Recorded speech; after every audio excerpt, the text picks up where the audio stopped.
Episode 1, कर्म या भाग्य। तो जैसा अपन ने सोचा ही है, दो मूल सिद्धांत विश्व में चलते हैं कि क्या सब कुछ कर्म से आधार पर है, मतलब हम अपने मन से सोच सकते हैं और कर सकते हैं, हमारी अधिकारिता है, या फिर सब अपने आप हो रहा है, जैसा चलना चाहिए वैसा चल रहा है, या भाग्य का सिद्धांत। तो भाग्य का सिद्धांत जहाँ तक है वो ऐसा है कि सब जैसा होना चाहिए या जैसा हो रहा है होना चाहिए में कुछ ऐसा जुड़ जाएगा कि होना कैसा चाहिए, मतलब सही या गलत, लेकिन जैसा होना चाहिए का मतलब है कि इस ऐसा ही होना था और वैसा ही हुआ जैसा होना था। उसमें सही या गलत नहीं है, केवल यह है कि ये होना था और यही हुआ, किसी के साथ सही या किसी के साथ गलत। क्या लगता है आपको? मतलब भाग्य को जैसा कई लोग समझते हैं कि क्या कोई फिल्म के एपिसोड या फिल्म समझ रहे हो। भाग्य मतलब कि पहले से तय है, एक फिल्म बनी हुई है, वो हम लोग उसके कैरेक्टर हैं या एक्टर हैं, हम सिर्फ काम कर रहे हैं, ऐसा भाग्य को परिभाषित कर रहे हैं क्या आप? भाग्य की परिभाषा क्या ऐसे की जानी चाहिए, इस पर भी बात होनी चाहिए कि जैसे आपने बहुत अच्छा एग्जाम्पल दिया कि क्या भाग्य को इस तरीके से परिभाषित किया जाए कि सारा पटकथा लिखी हुई है और हम वैसा कर रहे हैं जैसा लिखा हुआ है, या ऐसा भी परिभाषित किया जा सकता है कि जो हो सकता था उनमें से कोई एक चीज़ हो गई है। तो आप इनमें और क्या परिभाषाएं आप देखते हैं भाग्य की जो हो सकती हैं? भाग्य को हम इसको इनकार नहीं करते हैं कि भाग्य कुछ नहीं होता, मगर भाग्य एक शब्द है जो समाज में बड़े पैमाने पर प्रचलित हो गया है। और जैसा कि हमने अभी बताया है, भाग्य को लोग उसी तरह मानते हैं, एक फिल्म या एपिसोड की तरह कि पहले से पटकथा लिखी हुई है, वैसा हम लोग एक्टिंग यहाँ करने के लिए बाध्य हैं। हम इसमें बदल नहीं कर सकते, जैसा लिखा है वैसा होगा, ऐसा लोग मानते हैं। पर मैं ऐसा नहीं मानता हूँ, और पर भाग्य को मैं मानता हूँ दूसरे रूप में।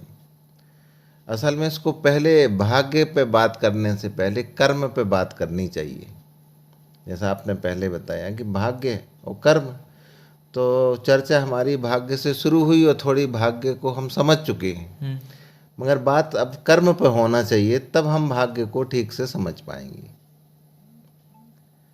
तो कर्म ही मनुष्य को महान बनाता है। और कर्म हमको कैसे करने चाहिए बताइए। कर्म का आधार पुराने कर्म है क्या? नहीं, जैसे गीता में लिखा है, हम्म। क्या लिखा है गीता में, श्लोक है ना, कर्मण्येवाधिका रस्ते माँ फलेषु कदाचन। हम्म। माने कर्म ऐसा करो और उसकी कोई फल की फल इच्छा ना की हो। इच्छा ना हो, चिंता मत करो। मतलब हम्म।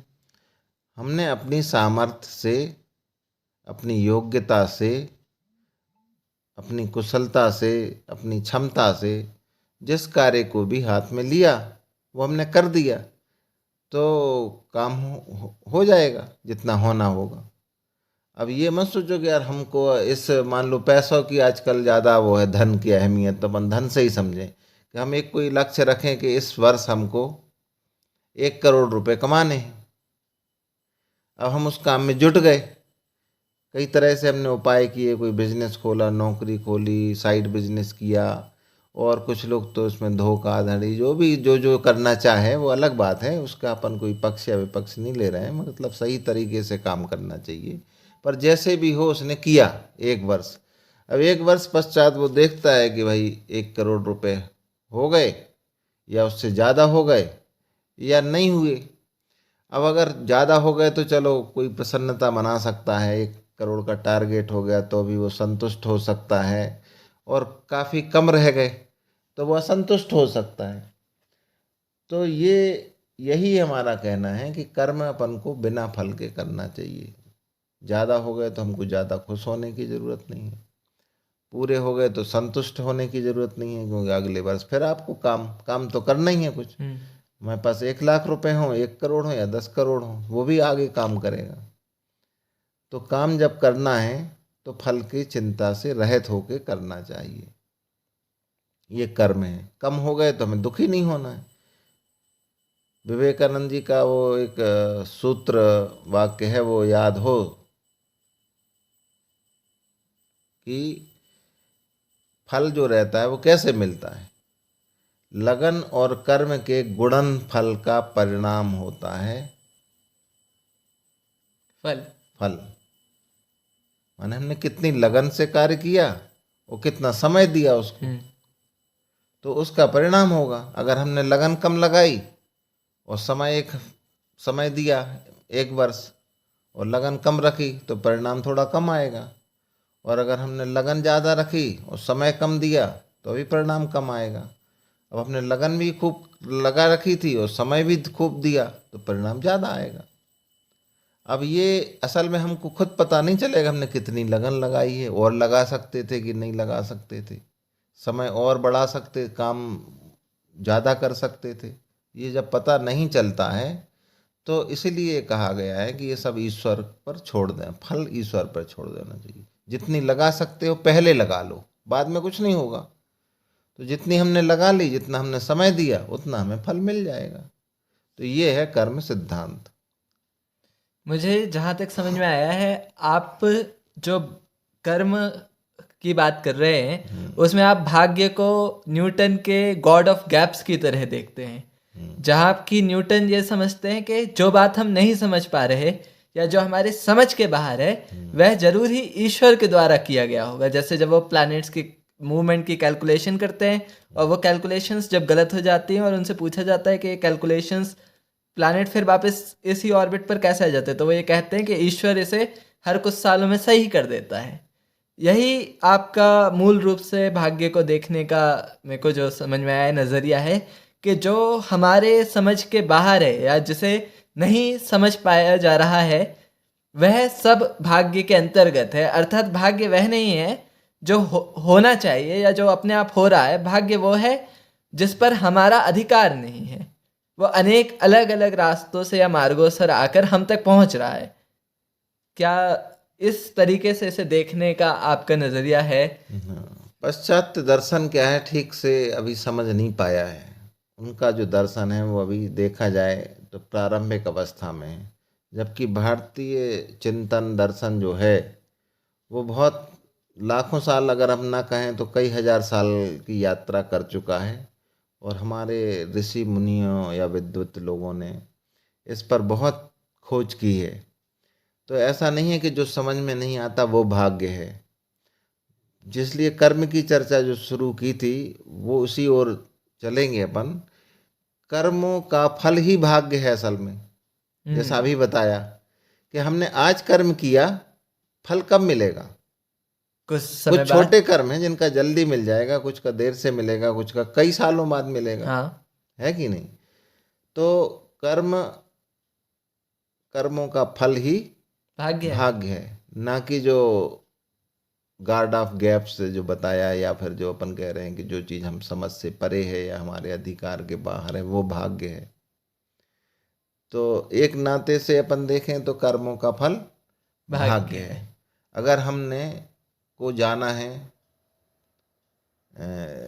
अपने घर से मान लो एयरपोर्ट जाना है और एयरपोर्ट वॉकिंग डिस्टेंस पे है, ऐसा भी मान लो, तो हमको उद्यत होना पड़ेगा वहाँ जाने के लिए। ऐसा विचार करना पड़ेगा कि जाएं, खड़े होना पड़ेगा, कपड़े पहनने पड़ेंगे वैसे, फिर हमको कदम एक बढ़ाना पड़ेगा, फिर अगला अगला अगला, जब बढ़ाते हुए तब हम वहाँ पहुँचेंगे। तो ये इसका फल है। पहुँच गए तो फल मिल गया कि हमने सोचा एयरपोर्ट जाना है और हम एयरपोर्ट पहुँच गए, तो तत्काल फल मिल गया। अब मान लो कि हमें रास्ते में दोस्त मिल गया, हम उससे बात करने लगे, उसने कहा यार चलो अपन फिल्म देखने चलते, तो हम फिल्म देखने चले गए। तो हम एयरपोर्ट तो नहीं पहुँचे ना, फिर कभी नहीं। आधी रास्ते तक पहुँचे। हाँ। या एयरपोर्ट के गेट तक पहुँचे, वहाँ से एयरपोर्ट दिख गया मगर अंदर नहीं पहुँचे। तो ये हमारे जो कर्म फल हैं इस तरह से, तो हम कहाँ पहुँचते हैं कितनी यात्रा करते हैं, कितना समय देते हैं और कितनी लगन। माने लगन ये होती कि दोस्त आया, उससे हमने थोड़ी बात की और अपने एयरपोर्ट के मार्ग पे चलते बने, तो हम सही समय पे एयरपोर्ट पहुंच जाते, वहाँ से हमारी जो फ्लाइट है, जो काम है वो करते। अब हम चूंकि लगन में कमी कर दी और दूसरी जगह चले गए, समय भी हमने वहीं स्टॉप कर दिया, तो हमको फल नहीं मिला कि एयरपोर्ट के रास्ते पे पहुंच पाए या एयरपोर्ट के गेट तक पहुंच पाए। तो ये जो फल है यही भाग्य है। अब इसको जब लंबे समय में लेते हैं तो भाग्य बन जाता है कि हमने आज, मान लिया कि हमने आज एक्स कोई या रविंद्र कोई व्यक्ति था, उससे हमारा, उसको कुछ सहायता की ज़रूरत थी, हमने उसकी सहायता कर दी और भूल गए। बाद में वो कहीं पर IAS अफसर बन गया, हमारी मान लो कोई ज़मीन का विवाद हो गया, अब वो कलेक्टर है या न्यायाधीश है, उसके पास पहुंचा, उसने आपकी बात को ध्यान से सुना, समझा और उसको सही लगा, क्योंकि वो आपसे पहले से उपकृत था, तो कुछ उसने ठीक जान के फैसला आपके पक्ष में कर दिया या जल्दी कर दिया, तो आपको परिणाम मिल गया। तो ये जो चीज़ है ये भाग्य फिर बन गई, मगर ये लंबे समय में बन गई। अब इसी तरह से और लंबे समय में जब जाएंगे, ये तो हो गया जीवन का एक छोटा समय, एक कुछ महीनों सालों का समय। अब हम पूरे जीवन की यात्रा में जब ऐसे अनेक कार्य करते हैं, तो भाई भारतीय दर्शन पुनर्जन्म को भी मानता है। तो यहीं से भाग्य की शुरुआत होती है। भाग्य बनता है प्रारब्ध से, और प्रारब्ध बनता है 3 कारणों से। एक, पूर्व जन्म के जो संचित कर्म हैं, हमने अच्छे बुरे, सहयोग, गुस्सा, शांति, लोभ, लालच, प्रेम, ममता, लगाव, दुराव, जो भी हमने काम किए हैं अच्छे बुरे, उनके हिसाब से एक समझ लीजिए हमारा ग्राफ ऊपर नीचे हो रहा है। हम उच्च अवस्था पे जा रहे हैं, निम्न पे आ रहे हैं, बीच में जा रहे हैं, ऊपर थोड़ा नीचे, ज़्यादा ऊपर ज़्यादा नीचे, जैसे कि शेयर का ग्राफ चलता है, शेयर मार्केट का, उस टाइप समझने के लिए कि ऐसे एक चलता रह रहा है समझ लो। तो वो ग्राफ हमारा जिस स्टेज पर रहेगा और जब हम नहीं रहेंगे, अंत हो जाएगा, हमारा मृत्यु हो जाएगी, तो हम उसी स्टेज के किसी परिस्थिति में, किसी व्यक्ति के यहाँ पेड़ पौधे या जो भी बन जाए, मान लो हम किसी व्यक्ति के यहाँ जन्मते हैं, तो हम उसके अनुकूल व्यक्ति या परिवार के यहाँ जन्म ले लेंगे। तो इसमें हमारा कोई, उस जन्म में जब हम जन्म ले लेंगे, तो वो जन्म तो हमें पूर्व जन्मों के मिला है, वो तो भाग्य बन गया। वहाँ तो हमने कुछ नहीं कर पाए। जन्म लेने में हमारी क्या कर्म है, माने क्या क्रिया है? कोई क्रिया नहीं। क्रिया नहीं। हमें कौन माता पिता मिले, ये हमारी कोई इसमें हमारे उस इच्छा, शरीर की कोई क्रिया नहीं उस शरीर की कोई क्रिया नहीं है, और उस शरीर को पुराने का याद नहीं है। अब उस शरीर परिवार में माता पिता के यहाँ जन्म लेने के साथ ही हमें कुछ रिश्तेदार भी मिल गए, उसके साथ ही हमें कुछ पड़ोसी मिल गए। हाँ, वो समस्त परिवेश हमको समस्त परिवेश हमको वैसा उस शरीर के पिछले शरीर के कर्मों के अनुसार, माने उस शरीर के लिए हमें अपने आप मिल गए। उस शरीर का कोई योगदान नहीं है उसमें। अब ये आता है कि जो चीज़ हमें मिल गई, उसके साथ हमने जो फिर नए कर्म प्रारंभ किए, तो जो पिछले बार का बताया था कि आज के कर्मों का फल कल, कल के का परसों, कुछ का जल्दी, कुछ का देर से। तो ये जो प्रारब्ध है पिछले जन्मों के कर्म, हमें वहाँ जन्म के समय, नए जन्म के समय मिली परिस्थिति, और नए जन्म में हमारे द्वारा निरंतर किए गए कर्म, इन तीनों को मिलाने से एक भाग्य का निर्माण होता है। क्या आपका कहना है कि अनेक, मगर उसमें कर्म करना आवश्यक है। जैसे रामायण में कहा, कर्महीन सपनेहु सुख नाही। तो कर्महीन व्यक्ति सपने में भी सुख नहीं पा सकता। और गीता में क्या कहा है? कर्मण्येवाधिकारस्ते। नहीं, एक और बात कि बिना कर्म के आदमी होता ही नहीं, रह ही नहीं सकता। कोई भी तीनों गुणों के अनुसार ही उसका जो भी होगा, परंतु वह कर्म अवश्य ही करेगा। अवश्य करेगा, क्योंकि वो भाई भोजन तो करेगा, हाथ पैर तो हिलाएगा, और कुछ नहीं करेगा तो पलकें तो झपकाएगा, वो भी कर्म है। और जीवित रहने के लिए श्वास तो लेगा, वो भी कर्म है। तो जब कर्म करने ही हैं, बिना कर्म के रह ही नहीं सकते, तो फिर श्रेष्ठ कर्म किए जाएं। नहीं, लेकिन यहाँ हम श्रेष्ठता अश्रेष्ठता के भाव को अगर छोड़ दें और केवल कर्मों के प्रभाव, जैसा आपने कार्य कारणवाद का जिक्र यहाँ पर जो है किया है कि अनेक जो भी हमारे कार्य हैं उनका कोई कारण है, और वो कारण हमेशा हमारे पुराने कर्म ही होते हैं, जैसा आपने कहा। परंतु ऐसा भी होता है, हमने देखा भी है ये सब, कि हमारे जो पुराने कार्य हैं उनके कारण कई बार हमारे ही कर्म नहीं होते, और कई बार तो ऐसा भी होता है कि किसी और के कर्मों पर हमारे फल बहुत ज़्यादा निर्भर भी होते हैं। जैसे ये बहुत अच्छा साइंटिफिक हमने पाश्चात्य जगत में ही देखा है, परंतु बड़ा अच्छा एक्सपेरिमेंट देखा गया वहाँ पर कि भाई लंच के बाद जितने भी जज ने वो अपने ऑर्डर्स सुनाए उनमें क्रिमिनल्स को ज़्यादा छूट मिली, जबकि लंच से पहले वाले जब वो व्यक्ति भूखा था थोड़ा तो कम लोगों को छूट मिली, और जब वो बहुत ज़्यादा भूखा था तब ज़्यादा सज़ा सुनाई गई। तो हम ये एक तरीका है समझने का कि हमारे जो फल हैं वो अन्य के कर्मों पर निर्भर है।